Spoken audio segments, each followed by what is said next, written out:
¿Sabe usted cuántos impuestos paga al año y para qué los paga? ¿Por qué la gente dice que el Estado se roba el dinero de nuestros impuestos y qué es realmente lo que sucede con ese dinero? Bueno, pues bien, vamos por partes. Lo primero es muy sencillo. Nosotros pagamos una multitud de impuestos. En Colombia, más de 48 impuestos pagamos todos los ciudadanos y ciudadanas, pero fundamentalmente hay dos que llaman la atención: el impuesto a la renta y el impuesto de valor agregado, que son quizás los más conocidos.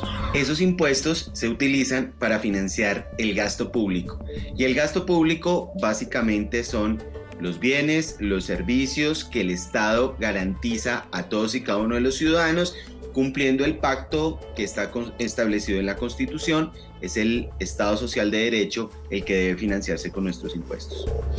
La pregunta de fondo es: ¿todo el mundo paga los mismos impuestos? La respuesta es no. Imaginemos que usted es una persona que tiene un contrato de prestación de servicios con el Estado y gana de 2 a 3 millones de pesos al mes. Usted está obligado a pagar un porcentaje en salud, el 12,5%, y un porcentaje en pensión, el 16%.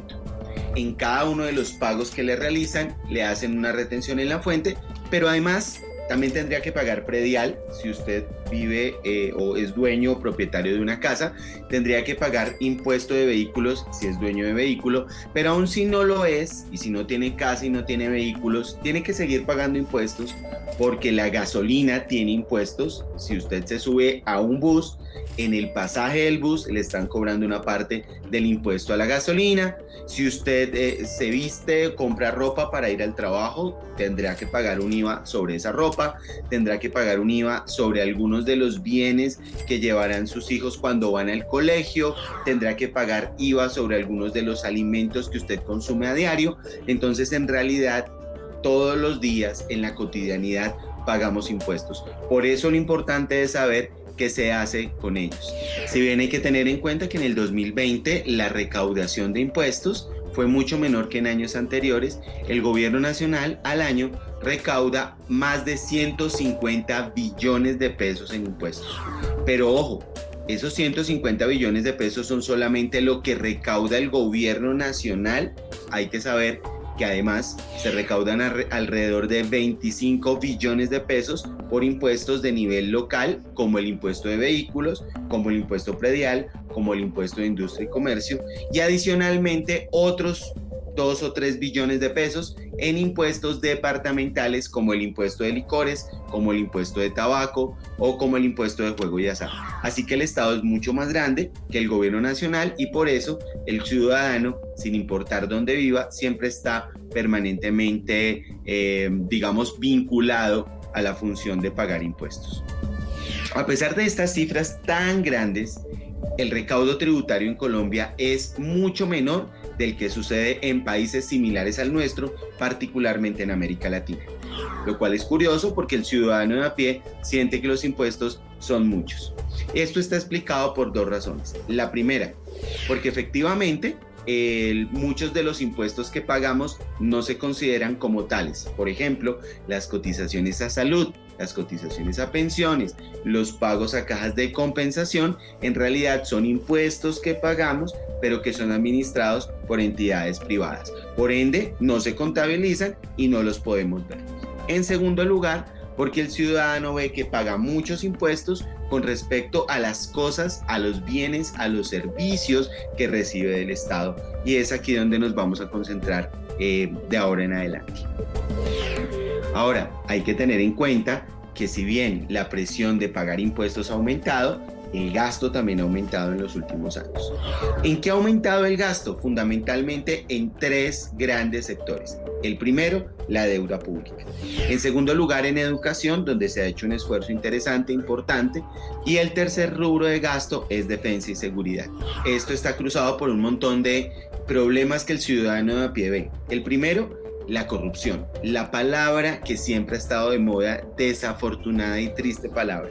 Algunas estimaciones de la Contraloría General de la República dicen que la corrupción nos cuesta a los colombianos al año 50 billones de pesos. En segundo lugar, porque mucho de este recurso de gasto no llega de la manera adecuada o de la manera en que debería llegar de acuerdo a lo que se planifica, ¿no? Desde el desarrollo de la Constitución de 1991, el diseño del Estado ha llevado a que el Estado en Colombia se dirija fundamentalmente a la regulación de la actividad económica antes que a la provisión directa de bienes y servicios públicos para la garantía de derechos universales. Esto ha llevado a que en los últimos 30 años el Estado se constituya en una caparazón fiscal que capta algunos recursos públicos, aunque el Estado es un muy mal recaudador de impuestos en el contexto colombiano, y que evocando los principios de eficiencia, eficacia, economía, transparencia y rendición de cuentas, desarrolle algunos roles, pero que para desarrollarlos, digámoslo así, se dedique a la subcontratación, a la tercerización, dado que el aparato de Estado no se ha fortalecido para prestar directamente bienes y servicios públicos. En este proceso de tercerización, lo que hace el Estado es subcontratar. Subcontrata a actores privados para poder prestar por intermedio de ellos bienes y servicios públicos, tales como la salud, la educación, entre muchos otros. El Estado también subcontrata de manera directa a personas para poder desarrollar sus fines misionales por medio de órdenes de prestación de servicios. Esto hace que el empleo formal en el Estado colombiano sea muy bajo.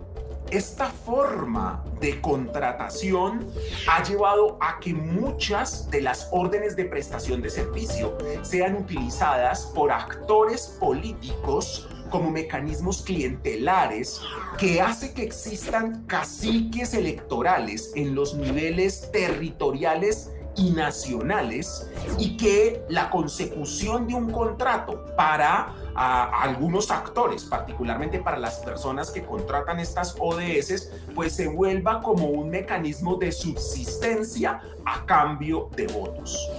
Frente a todo esto, ¿qué se puede hacer? Es indispensable, en primer lugar, un rediseño del Estado, que implica una transformación de la manera como es concebido el Estado desde la Constitución. Pero asimismo se necesita fortalecer las capacidades institucionales, fortalecer a las entidades públicas, fortalecer el servicio público y transformar dinámicas de la gestión pública, no solo para cumplir con formatos y procesos formales, sino para dirigir la gestión de las entidades públicas a la garantía de derechos, a la satisfacción de necesidades y a la solución de problemas de los ciudadanos. El rediseño necesita disminuir las redes contractuales que tiene el Estado. Hoy el Estado tiene más de 230,000 contratistas, entre los que se encuentran empresas para una gran gama de cosas. Ese rediseño reclama que las entidades públicas ofrezcan directamente bienes y servicios públicos dirigidos a la garantía de derechos universales para disminuir los costos de transacción y los procesos clientelares. Para conseguir que el Estado tenga capacidad institucional, se necesitan primero consensos sociales. Esos consensos sociales son los que hoy la ciudadanía y las juventudes, las diferentes comunidades indígenas y campesinas, las diferentes personas en territorios están reclamándole a la sociedad. Esos consensos consisten en llegar a acuerdos y que el Estado cumpla.